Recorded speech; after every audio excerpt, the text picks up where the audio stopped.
US-Canada trade agreement, our top two traders. He's sitting with a trade agreement with China today, but think about how much stronger his hand would have been had that agreement taken place earlier when he got it. No, it was held. Why? Because we were impeaching.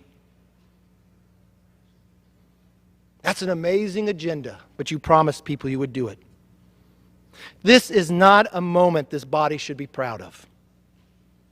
If as Speaker Pelosi likes to say, impeachment is a national civics lesson, let's use this blunder as a teachable moment. I'll make this promise to the American public, because the day will come that the majority will switch. We will uphold the Constitution. We will listen to the words of Alexander Hamilton. And just because somebody else is in an office that we may not like, we will not change the rule of law. We'll not accuse them of breaking it and say they have to prove it. We believe America is more than a country. That America is an idea of the straightness that we, yes, would make students in Iran rise up for the freedom of what they know America to be. That the rule of law was so powerful. This is a moment in a civic lesson that we should learn. This is a moment that will teach our grandchildren that, yes, more than 200 years ago, the founders crafted an amazing country, but they warned us what abuse of power would look like. The sad part is we're witnessing it. What a contrast in a day and time. Moving forward, we must not redo these same mistakes in Congress.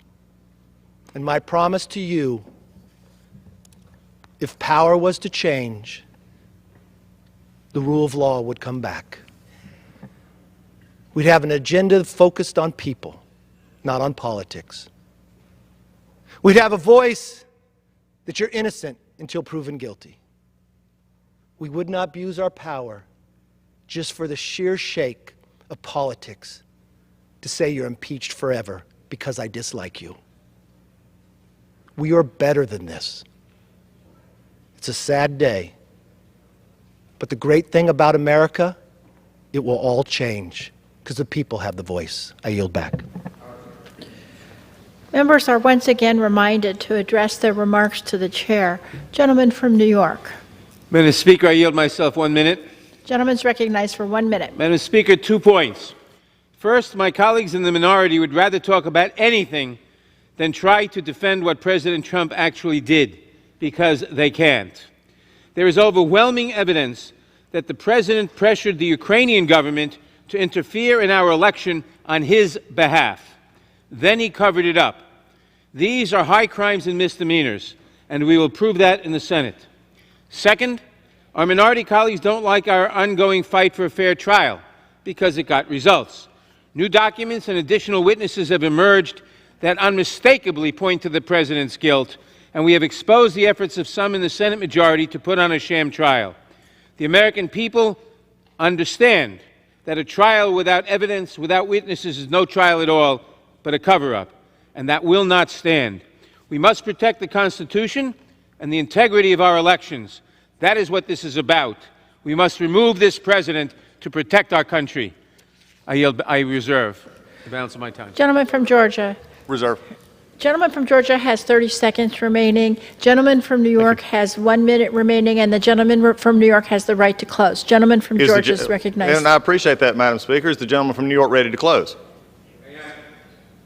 Gentleman from from Georgia is recognized. There's no other speakers. Our closing is no other speakers. I have one more speaker, and you're not ready to close. I reserve. No. No, the gentleman's incorrect. The gentleman from New York has one remaining speaker who will close. Gentleman from Georgia is recognized for 30 seconds. I will take it back. Give me the time one more time, Madam Speaker. The gentleman Beside. from Georgia has 30 seconds remaining. The gentleman from New York has 1 minute remaining. Thank you, Madam Speaker, and thank you for your You're welcome. work. Look, the two facts that just came out right here, and again, we're going to hear in just a moment, that there are facts. Undoubtedly, the mics are not working on the other side, majority side. We've talked about the facts. There is not overwhelming evidence. We've discussed this over and over and over till we're blue in the face, but it doesn't matter because this is a political impeachment. This has nothing to do with the facts. We've shown that there was nothing done wrong, but that does not matter. When the train is on the tracks, the whistle is blowing, impeachment matters, and the only thing that matters on a time where the only real emergency here is that there's a 2020 election in which the Democrats can't stand to see the fact this president is going to win again. They can't stand the fact of who they've got running, so what do? We impeach him, as they said, for life. That's wrong. Gentleman's Vote no. time's I yield expired. back. Gentleman from New York. Again, no defense. I now yield 1 minute to the distinguished Speaker of the House, the gentlelady from California, Ms. Gentlelady is Pelosi. recognized for 1 minute. Thank you very much, Madam Speaker. I thank the gentleman for yielding and for his exceptional custodianship of the Constitution of the United States. For 13 years, the top Democrat on the Constitution and Civil Liberties Subcommittee of the Judiciary Committee. And thank you for your leadership in protecting and defending the Constitution, the oath that we take as members of Congress.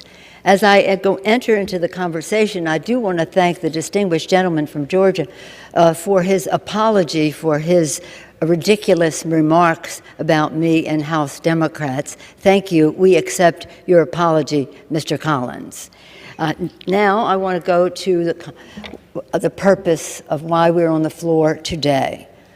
My colleagues on both sides of the aisle, we are here today to cross a very important threshold in American history. On December 18th, the House of Representatives passed articles of impeachment of Donald Trump, articles of impeachment for abuse of power and obstruction of Congress.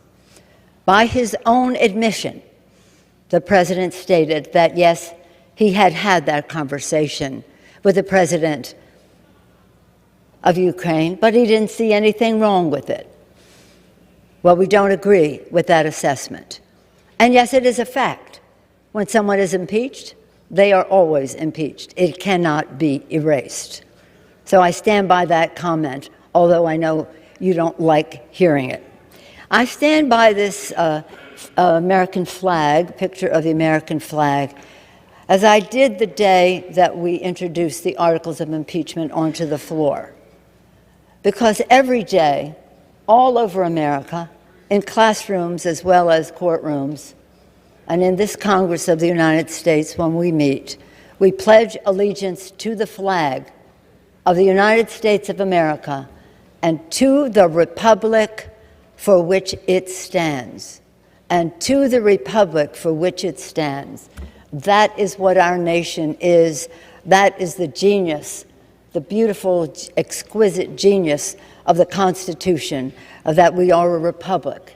That was the decision of our founders, their vision. They didn't want a monarchy. They wanted a republic. And when Benjamin Franklin came out of Independence Hall and was asked, what do we have, Mr. Franklin, a monarchy or a republic? He said, a republic, if we can keep it. I often wondered why he said that, why that would be in doubt. But we see why it is in doubt right now, when the President of the United States has said, Article 2 says, I can do whatever I want. That's a monarchy. That is not a republic that we pledge our allegiance to every single day. And so here we are today with the articles of impeachment about to be transmitted to the United States Senate.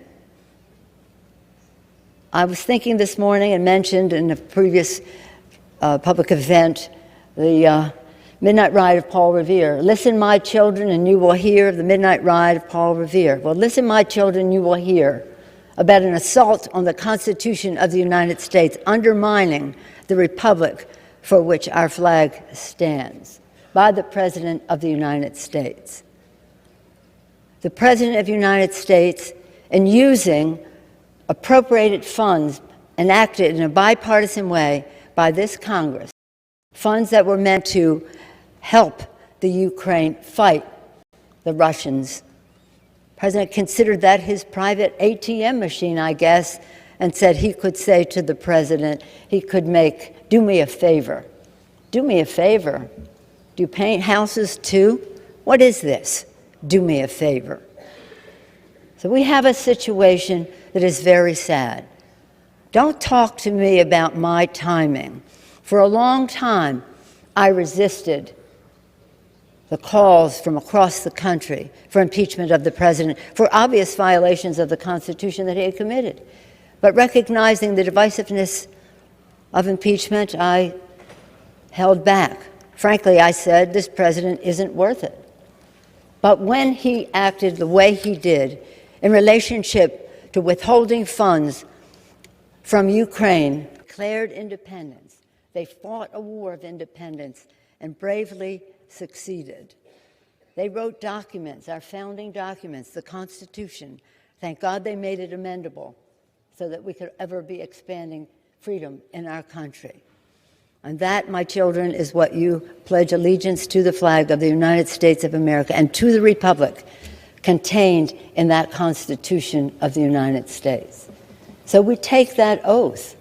And when we become members of Congress or other public office, we take an oath to protect and defend that Constitution of the United States. And the President of the United States takes an oath to preserve, protect, and defend the Constitution of the United States, an oath that he has blatantly violated. And for this reason, he was impeached by the House of Representatives. And for this reason, we thought it would be helpful to have not only the strong case for impeachment and removal that was put forth in this House, but to know that more was to come. And we didn't make it come because we said we're going to wait until after Christmas to send this over. They would like to have had us sent it over on Christmas Eve so they could dismiss it. Perhaps they don't realize that dismissal is cover-up, but that has been one of their trains of thought. Dismissal is cover-up. I was so disappointed the other day, last Friday, I guess Thursday, when the leader of the United States Senate, rather than strengthening the institution in which he serves, became subservient and said and signed on to a resolution that would dismiss charges. Dismiss. Dismissal is cover-up. And so in the course of the time since we passed the resolution, and not because of the time, we passed it on December 18th.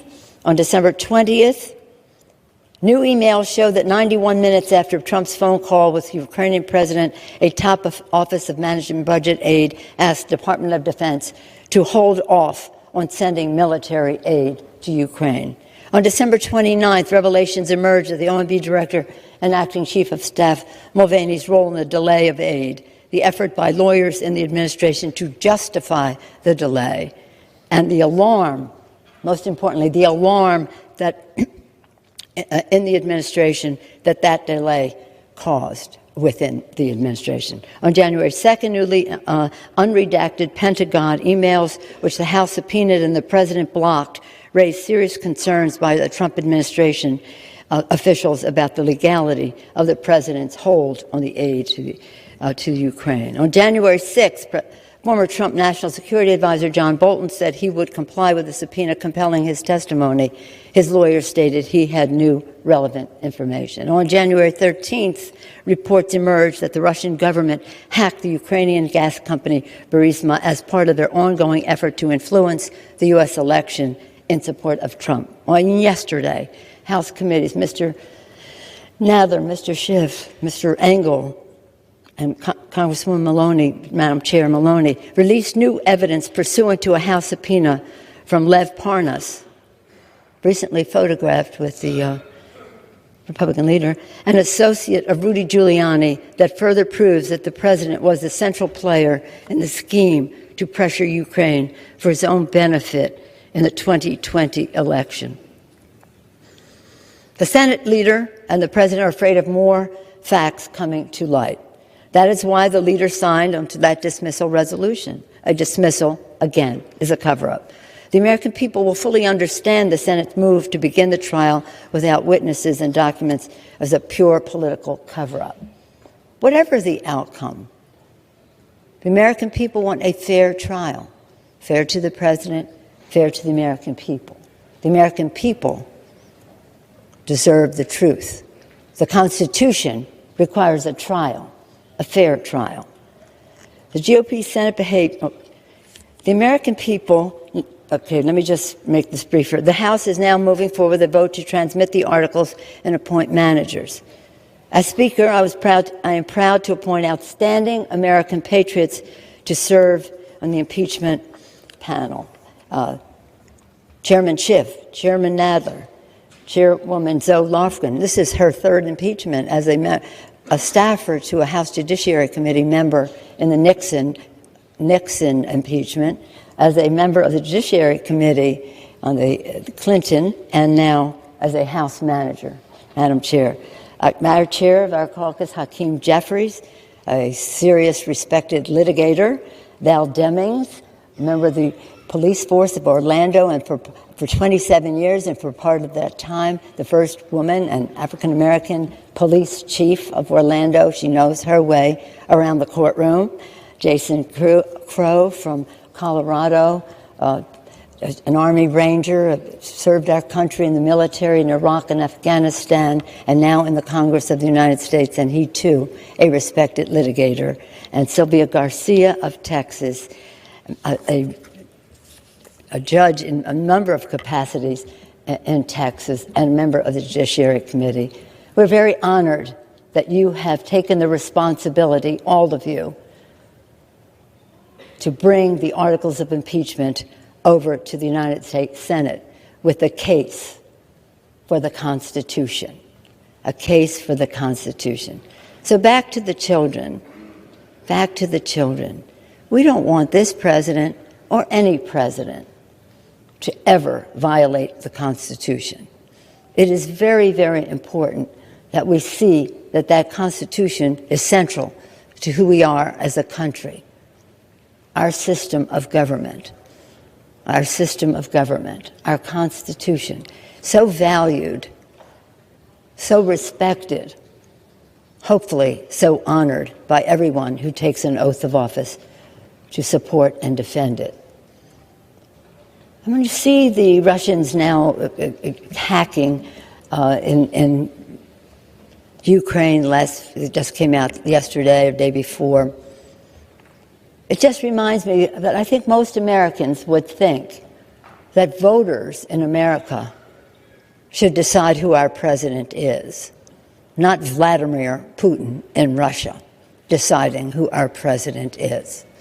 I'm very concerned that in all of this, whether it's withholding funds for the Ukrainians, the Ukrainian government to fight the Russians, whether it's undermining our commitment to NATO, whether it's, again, making decisions of what happens in Syria vis-a-vis Turkey, favoring the Russians, that all roads lead to Russia. All roads lead to Putin. Well, some in the administration may think that's okay. I don't. But we do insist and wonder why this president and some in this Congress will not come to the defense of our electoral system by allowing that to happen, denying that it's happening, placing the blame elsewhere. This is as serious as it gets for any of us. Only the vote to declare war would be something more serious than this. We take it very seriously. It's not personal, it's not political, it's not partisan, it's patriotic. So again, I thank our distinguished managers for their courage, their dedication, for being willing to spend the time to do the job, to honor the oath that we take, and honor the pledge that our children take, allegiance to the flag and to the republic for which it stands. With that, I urge a yes vote and yield back the balance of my time. All time for debate has expired. Pursuant to House Resolution 767, the previous question is ordered. The question is on the adoption of the resolution. All in favor say aye. Opposed, no. The ayes have it. The resolution is adopted. Gentleman from Georgia. I ask for a recorded vote. Does the gentleman ask for the yeas and nays? Yeas and nays. Yeas and nays are requested. Those favoring a vote by the yeas and nays will rise. A sufficient number having risen, the yeas and nays are ordered. Members will record their votes by electronic device, and pursuant to Clause 9 of Rule 20, this 15-minute vote on adoption of the resolution will be followed by a 5-minute vote on agreeing to the Speaker's approval of the journal, if ordered. This will be a 15-minute vote.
On this vote, the yeas are 228, the nays are 193.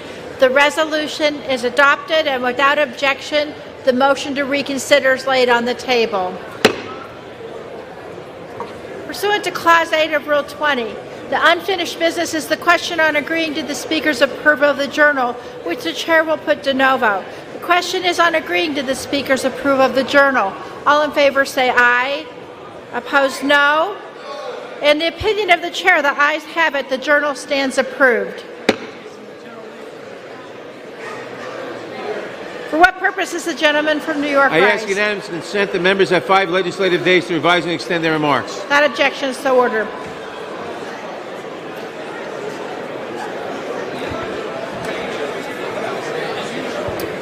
The Chair lays before the House a communication. The Honorable the Speaker, House of Representatives, Madam, pursuant to the permission granted in Clause 2H of Rule 2 of the Rules of the U.S. House of Representatives, the clerk received the following message from the Secretary of the Senate on January 15, 2020 at 11:18 a.m. that the Senate passed Senate 2547. With best wishes, I am, signed sincerely, Cheryl L. Johnson. Chair lays before the House a communication. The Honorable the Speaker, House of Representatives, Madam, I write to respectfully tender my resignation as a member of the Committee on Financial Services. It has been an honor to serve in this capacity. Signed sincerely, Representative Peter T. King, Member of Congress. Objection, the resignation is accepted. Chair lays before the House a communication. The Honorable the Speaker, House of Representatives, Madam, I write to respectfully tender my resignation as a member of the House Committee on Homeland Security. It has been an honor to serve in this capacity. Signed, Van Taylor, Member of Congress. Without objection, the resignation is accepted. The House Chair will lay before the House a communication. The Honorable the Speaker, House of Representatives, Madam, I write to respectfully tender my resignation as a member of the House Committee on Education and Labor. It has been an honor to serve in this capacity. Signed, Van Taylor, Member of Congress. Without objection, the resignation is accepted.